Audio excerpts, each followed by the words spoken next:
সম্মানিত চাকরি প্রত্যাশী ভাই ও বন্ধুরা, আসসালামু আলাইকুম। আজকে আমরা খাদ্য অধিদপ্তরের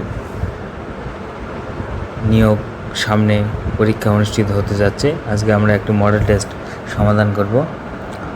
আপনাদের সাথে থাকুন। ধন্যবাদ। বাংলা ভাষার উদ্ভব নিম্নোক্ত কোন ভাষা থেকে? উত্তর গ, প্রাকৃত।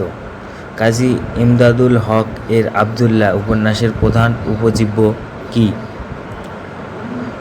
উত্তর গ, তৎকালীন মুসলিম মধ্যবিত্ত সমাজের চিত্র। বাংলা লিপির উৎস কি? উত্তর ঘ, ব্রাহ্মী লিপি। শৈবাল দিঘিরে কয়ে উচ্চ করি শির, লিখে রেখো এক বিন্দু দিলেম শিশির। এ অংশটুকুর মূল প্রতিপাদ্য। উত্তর গ, অকৃতজ্ঞতা। রবীন্দ্রনাথ ঠাকুরের নির্ঝরের স্বপ্নভঙ্গ কবিতায় কবির উপলব্ধি হচ্ছে। উত্তর ক, ভবিষ্যৎ বিচিত্র ও বিপুল সম্ভাবনাময়। মাইকেল মধুসূদন দত্তের দেশপ্রেমের প্রবল প্রকাশ ঘটেছে। উত্তর ঘ, সনেটে। বেগম রোকেয়ার রচনা কোনটি? উত্তর ঘ, অবরোধবাসিনী। কোনটি মুক্তিযুদ্ধ ভিত্তিক উপন্যাস? উত্তর খ, আগুনের পরশমণি। বাংলা সাহিত্যে সাহিত্য বিশারদ কার উপাধি? উত্তর ক, আব্দুল করিম। কাজী নজরুল ইসলামের বিদ্রোহী কবিতা কোন কাব্যগ্রন্থের অন্তর্ভুক্ত? উত্তর খ, অগ্নিবীণা। উপসর্গের সঙ্গে প্রত্যয়ের পার্থক্য? উত্তর ঘ, উপসর্গ থাকে সামনে, প্রত্যয় থাকে পিছনে। ষড়ঋতু শব্দের সন্ধিবিচ্ছেদ ষড় যোগ ঋতু। উত্তর ঘ।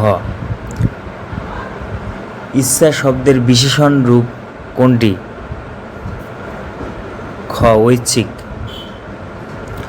যা পূর্বে ছিল এখন নেই, এক কথায় কি হবে? ভূতপূর্ব। কোনটি শুদ্ধ বানান? উত্তর ঘ, প্রজ্জ্বল। রাবণের চিতা বাগধারাটির অর্থ কি? খ, চির অশান্তি। সংস্কৃত ভাষা থেকে যেসব শব্দ সোজাসুজি বাংলায় এসেছে, যাদের রূপ অপরিবর্তিত রয়েছে, সেসব শব্দকে কি বলে? উত্তর ঘ, তৎসম শব্দ। যে বাচ্যের কর্ম থাকে না এবং বাক্যে ক্রিয়ার অর্থই প্রধানরূপে প্রতীয়মান হয়, তাকে কোন বাচ্য বলে? উত্তর গ, ভাববাচ্য। তার চুল পেকেছে কিন্তু বুদ্ধি পাকেনি, এটি কোন ধরনের বাক্য? উত্তর গ, যৌগিক বাক্য। এখানে কিন্তু আছে, কিন্তু এবং এসব থাকলে যৌগিক বাক্য হয়। 20 নম্বর প্রশ্ন, অনল প্রবাহ কাব্যগ্রন্থের রচয়িতা কে? উত্তর খ, ইসমাইল হোসেন সিরাজি। রোহিণী কোন উপন্যাসের নায়িকা? উত্তর ঘ, কৃষ্ণকান্তের উইল। কোনটি সার্থক বাক্যের গুণ নয়? আসক্তি। উত্তর ক। কাশবনের কন্যা উপন্যাসটির রচয়িতা কে? উত্তর গ, শামসুদ্দিন আবুল কালাম। ভাষা আন্দোলনের পটভূমিতে রচিত প্রথম উপন্যাস আরেক ফাল্গুনের লেখক কে? উত্তর গ, জহির রায়হান। আগুনের পরশমণি চলচ্চিত্রটি কার লেখা কাহিনী অবলম্বনে নির্মিত হয়েছে? উত্তর ঘ, হুমায়ুন আহমেদ।